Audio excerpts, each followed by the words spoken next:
you are a straight shooter about something, a lot of things, actually all things thus far in this podcast. And the one thing I wanted to talk about, speaking of Santino, I know you talk very highly of Santino Marella, and we were talking up there about this. You said what led you to Paul Heyman, under Paul Heyman was a match that, you two had. Can you please elaborate a little more? Yeah, I mean, Paul, when Paul came down there, for me, when I was growing up, I was watching ECW, and I always knew that. I was like, all right, if I wanted to work for anybody first, I wanted to work for Paul. Like when I was thinking my career out in my head, I was like, all right, I'm going to go from ECW to WCW and WWF, and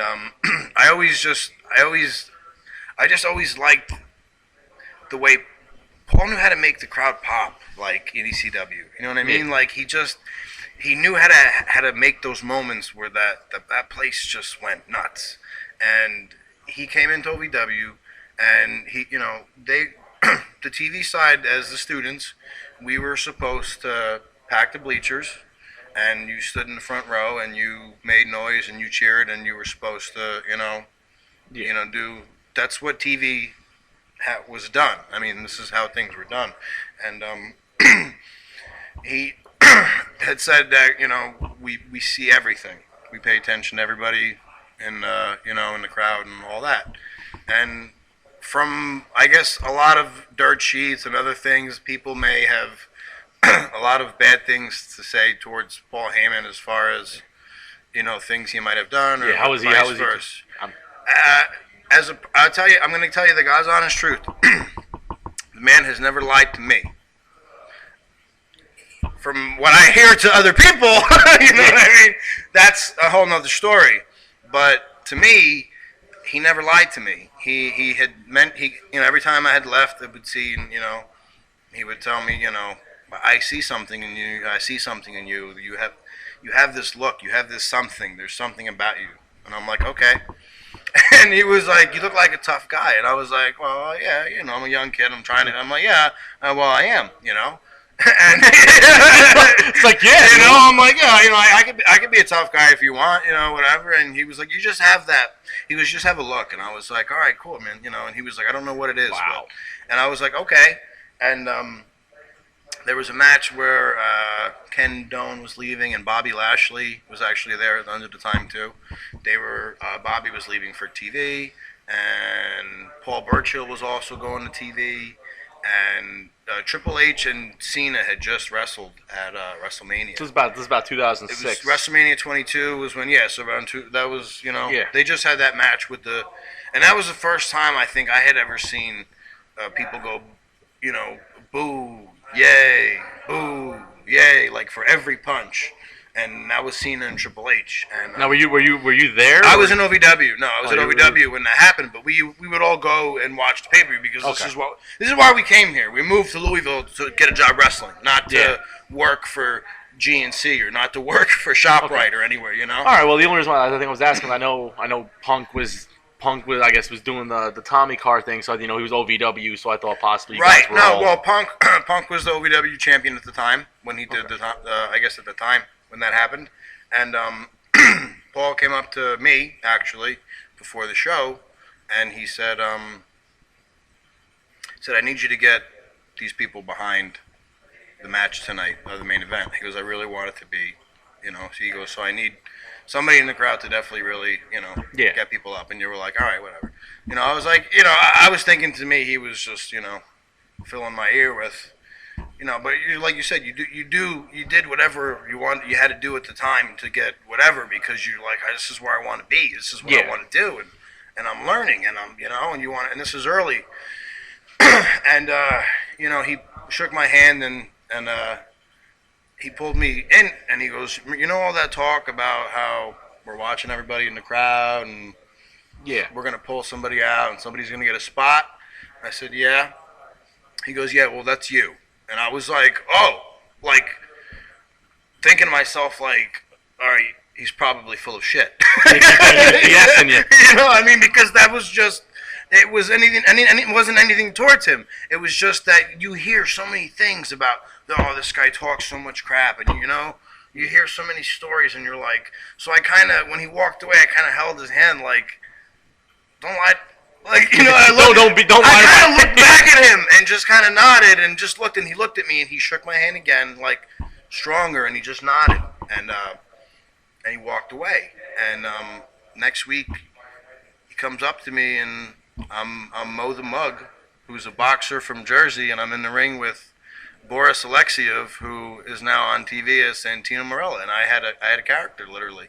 I was, you know, literally taken out of the stands, and I didn't have a contract at the time. And he put you on TV. And he threw me on TV in character, gave me a name, gave me a gimmick, gave me a character, and put me on OVW television with contracted wrestlers. And to me, that was like... That's humongous, it was like, it was huge for me. So, you know, and at the time, Santino was Boris Alexiev, and he was this Russian nightmare that was running through people with this indestructible armbar, and just like he was literally 30-second matches tapping people out, like, and he had a trainer, and he was eventually it kind of ended up being like Sylvester Turkai. Remember him? Yeah, Turkai. Right, that was the gimmick basically. That so what they handed to him basically. Kind of like that's how it went. I mean, like I said, I don't work. I don't work for the company, so I'm probably burying myself, like I said. But I'm just telling, like I said, I'm telling you the honest to God's truth. Okay. And that's the character. That was the role they were doing. The jumps, the whole thing. Yeah. And I know you're talking about Turkai and Burke. Burke. Turkai and Elijah Burke, right? Yeah. They were on SmackDown, and he was the Russian, and he had a trainer, and that was the whole character that Boris was playing. And Brian Wenzel, who was started with us at ECBW as well, he was Mr. Stronko, and he was Boris's trainer. Yeah. Wenzel's a great friend of mine too. He's one of my oldest and dearest friends. He's like literally like a brother. I lived with him when I moved down there. So we were all together too. Him, you know. So basically, kept the family. We kept everything. Yeah, right. So we did it all together, kind of. And I'm jumping topics again, but anyway, the match with Boris, like I said, he was ripping through people, and I went up to Al, and I had a match. I said, "Can I you know, I'm a boxer." I was like, right. So I was like. Now the question is, have you ever been trained to box? Right. I have never boxed in my life. I couldn't throw.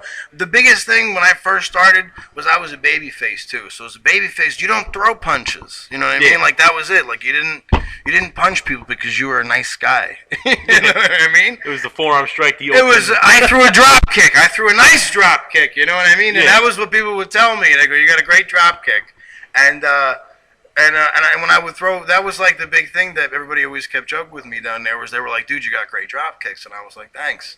So what do? They take the drop kicks away, and you become a boxer. So I'm like, I have no clue how to throw a right punch. I have no clue how to stand. I have no clue how to punch because I always avoided punching because I was just not good at it. Now I'm guessing at this point, you know, they give you the Mo the Mug, the boxing type things. Does that mean you're probably studying?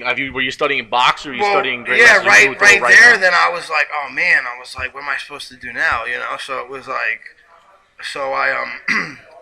it was only really, I think, you know, I was, you know, my wheels were starting to spin, and Danny Davis was just like, well, don't invest too much time into anything that might not, you know, ultimately work either. And you were like, okay, but the guy just put me on TV and he's giving me a spot, so I want to, you know, do the best I can. Make the most of the opportunity. Right. I mean, and I just got there. I didn't have a lot of money, so I couldn't buy new gear. So I had a shirt that said Jersey.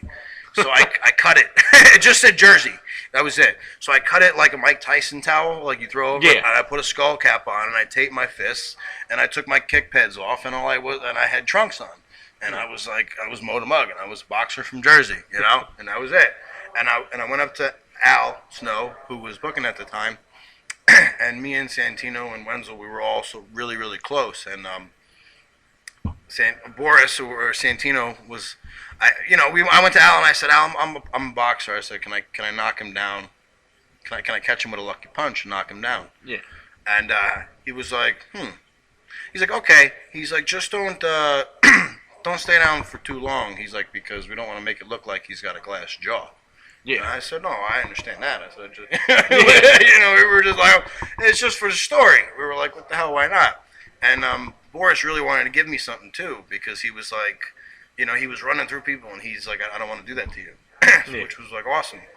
So he wanted to give you a shot. Yeah, he wanted to give me something. So we shot for like about a minute. We straight up shoot wrestling, and then he went for the arm bar, and I ducked around and I popped him, and he just teeter, and it was like, and he went down and was motionless, and the place just went and got silent. Like everybody just kind of gasped and was just like, holy.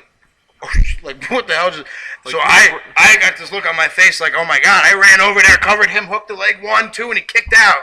And everybody just the crowd went bonkers, nuts, and we were like, oh! And I'm looking at the ref like, you got to be kidding me! You can't be telling me that he kicked out, and he kicked out, and so I heard, so my hand is on his stomach, and then next thing you know, I hear then afterwards as I got in the back, a story I'll tell you that. He grabbed my arm, and he'd always just grabbed it and hooked in for the the arm bar. Yeah. So I did a forward roll, he rolled through, we did a couple rolls, and eventually he hooked that thing, wham, and we were hard cam, face up, straight up, right in the middle of the ring, and rang the bell, boom, and that was it. And I heard that when we got in the back, Al loved it. Al thought it was great. And they said that when he first was watching it, after I knocked him down and he kicked out, Boris Santino was literally laying there motionless still. And they said that Al was like, was screaming, no, you're killing him. You're killing him. like I was killing his character because he was motionless. Like he didn't move. It's like, oh no, right, it's over. So I mean, after he kicked out, Boris Santino's still laying there motionless, and I'm arguing with the referee, and they're like, he was like, no, you're making him look like he's, but he was playing me out. He was second I touched him, he woke up and boom, he was, so like I said, he was waiting for me and like a prey. He was taunting me in, and he did, and then they said when we were doing the rolls, Al was jumping up and down, going yes, and then once we hit it, it was yes, it was great, and they had loved it, and